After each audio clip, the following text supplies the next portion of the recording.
Hi, Pastor Steve here. I want to thank you for listening today, and I want to encourage you because I know that God will truly bless you as you study His Word. So hey, let's get started. Hey, church family. I'm glad to see you tuning in and even utilizing this time of rest that God has given you to grow closer to Him. Today we are going to take a moment and actually focus on my favorite psalm. So if you would, open your Bibles to Psalm 67. It's just 7 short verses, but they are 7 wonderful verses as well. As I said, it's my favorite psalm, and it's because we see the psalmist asking God for things, asking for blessings. We see the psalmist praising God, and we even see the global perspective that we are supposed to have. So if you would, let's read Psalm 67 together. May God be gracious to us and bless us, and make His face shine upon us, that your ways may be known on earth, your salvation among all nations. May the peoples praise you, O God, may all the peoples praise you.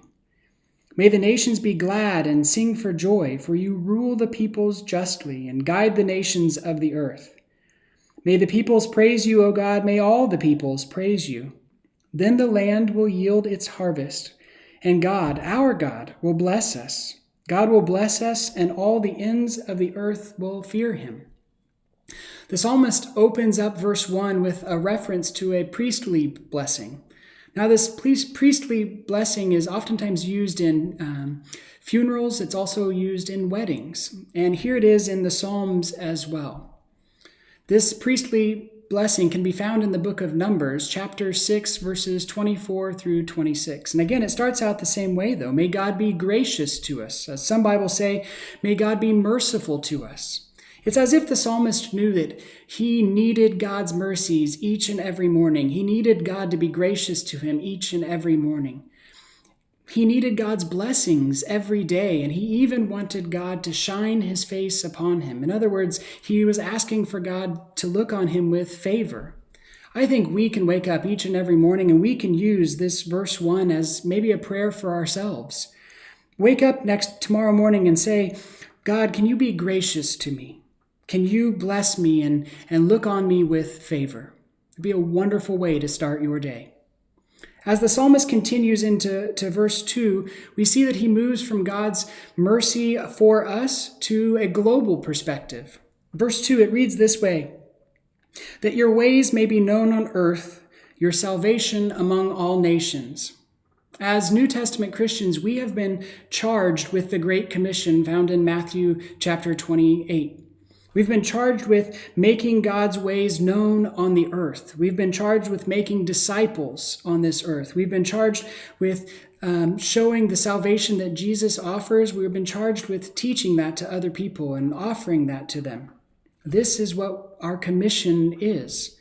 This is the global perspective that God has. And this perspective, it even continues in verse 4 of our psalm today. May the nations be glad and sing for joy. For you rule the peoples justly and guide the nations of the earth.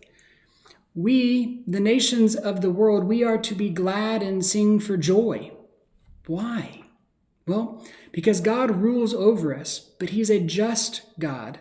He provides for us, He guides us, and all of this should be bringing us great comfort. God has had a global perspective since the very beginning. In your time today, I would encourage you to read Psalm 96. As you read Psalm 96, I would encourage you to take a moment to either note or at least underline all of the references to God's global perspective. In that psalm, there are things that say all the earth, or among all peoples, or even all nations. Again, take a moment to contemplate God's global perspective. I pray that you find yourself in this story as one of the peoples that the psalmist talks of. Twice in this very short 7-verse psalm, we have the phrase, may the peoples praise you, O God, may all the peoples praise you. What a great statement. What a great prayer. So today it is my prayer that we can all join in this wonderful proclamation. As weird as it may be, I would ask that you join me aloud in reading that wonderful proclamation. Let's do it together. May the peoples praise you, O God. May all the peoples praise you. Have